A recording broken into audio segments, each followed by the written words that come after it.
Utility rates affect all community members, and the City of Sioux Falls routinely reviews those rates to ensure quality service. And tonight, the Sioux Falls City Council discussed these new rates and a potential increase as well. Bailey Peterson was at that meeting and joins us now with more. Bailey, good evening.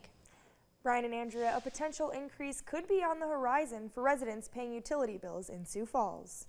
The last time utility rates were reviewed in the city was in 2019 that set utility rates for 2020 through 2023. Now the Public Works Department and the city are working to set new utility rates. Mark Cotter, Public Works Director, says several factors play into the increase. There's just a number of factors that go in.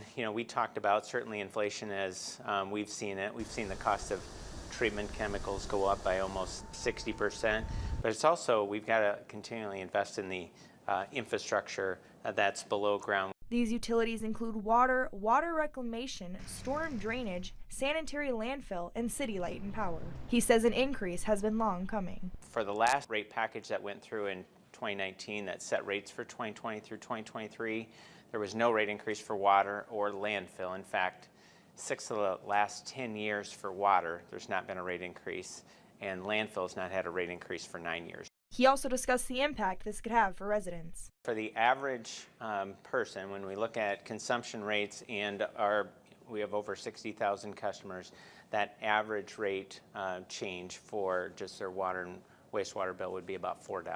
Saying there are steps residents can take to save on their bill. We've got one of the lowest fixed fees for both water and wastewater. So what that essentially means is that it incentivizes conservation. So if you're a customer that only uses a small fraction of water and also wastewater, you can control your bill.